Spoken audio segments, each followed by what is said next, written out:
জাতীয় নাগরিক পার্টি এনসিপির মুখ্য সংগঠক এবং ঢাকা ৮ আসনের সংসদ সদস্য পদপ্রার্থী নাসিরউদ্দিন পাটোয়ারির উপরে ডিম নিক্ষেপের ঘটনা ঘটেছে এবং আজকে হাবিবুল্লাহ বাহার ইউনিভার্সিটি কলেজের সামনে তার উপরে এই হামলা হয় এবং এই ঘটনায় কিন্তু বেশ কয়েকজন আহত হয়েছেন। নাসিরউদ্দিন পাটোয়ারি যারা সমর্থক রয়েছিলেন, সেখানে যারা অবস্থান করছিলেন, তাদের উপরে কিন্তু এই হামলার ঘটনা ঘটে। সেখানে কিন্তু ডিম নিক্ষেপ এবং পানি এবং পাথর নিক্ষেপের ঘটনা ঘটেছিল এবং এই ঘটনায় আমরা লক্ষ্য করছি যে বেশ কয়েকজন কিন্তু আহত হয়েছেন। তাদেরকে হাসপাতালে নিয়ে জরুরি চিকিৎসা শেষে এই মুহূর্তে নাসিরউদ্দিন পাটোয়ারির যে নির্বাচনী যে অফিস রয়েছে সেখানে তাদেরকে নিয়ে আসা হয়েছে এবং কিছুক্ষণ পরেই তিনি একটি সংবাদ সম্মেলনের ডাক দিয়েছেন এবং সেখানে যে ঘটনা ঘটেছে তার বিস্তারিত কিন্তু তুলে ধরা হবে এবং লক্ষ্য করছেন যে বেশ কয়েকজন কিন্তু এই ঘটনায় আহত হয়েছেন।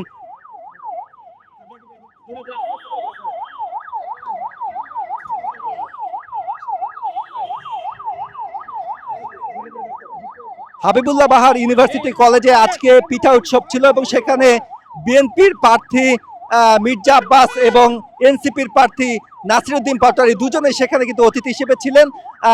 প্রথমে কিন্তু জাতীয় নাগরিক পার্টি এনসিপির মুখ্য সংগঠক এবং ঢাকা ৮ আসনের সংসদ সদস্য পদপ্রার্থী নাসিরউদ্দিন পাটোয়ারি সেখানে প্রবেশ করলে তার উপরে ছাত্রদলের নেতাকর্মীরা ডিম নিক্ষেপ এবং পানি নিক্ষেপ করে আহত করেন। কথা মারছে এই বিএনপির মির্জা আব্বাসের লোক, ছাত্র দলের লোক, অছাত্র আমাদের লোকের কিভাবে মারছে দেখেন এই রাস্তা ক্লিয়ার কর। মাইরা হাড্ডি ভাঙিয়ে লাইছে আমরা। এরা হলো ছাত্র, হাবিবুল্লাহ বাহার হলো ছাত্র।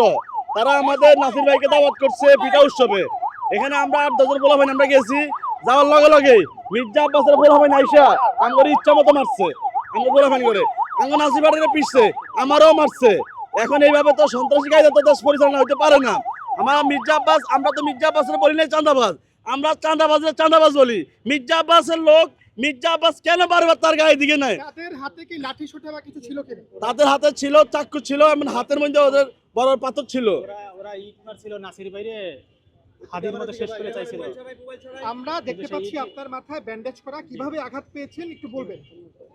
অর্থাৎ ওরা চাচ্ছিল হাদির মতো নাসিরউদ্দিন বাইরে শেষ করে দিতে চাচ্ছিল, এই জন্য ওরা ইট মারছে। ইট সেই আমি এবার নাসির ভাইয়ের পাশেই ছিলাম, সেই ইট পড়ছে আমার এখানে, ঠিক আছে? এই ইট আমার পাশে নাসির ভাই সেই বাসে আমরা আহত হইল, আমাদের জীবন গেল। নাসির ভাই সত্যের পক্ষে, চাঁদাবাজদের বিরুদ্ধে সে দাঁড়াইছে এবং জনগণের পক্ষে সে কাজ করবে। আমরা জীবন দিতে হেসে আমরা জীবন দিব, তবুও চাঁদাবাজ মুক্ত, সন্ত্রাস মুক্ত এই রাষ্ট্র, এই দেশ সংগঠিত হবে ইনশাআল্লাহ। ভাই ভাই সমস্যা মনে হয় ভাই। আরেকটা কথা ভাই, আপনারা মিডিয়াতে বলেন আমাদেরকে কেন বলবেন ছাত্রদল হামলা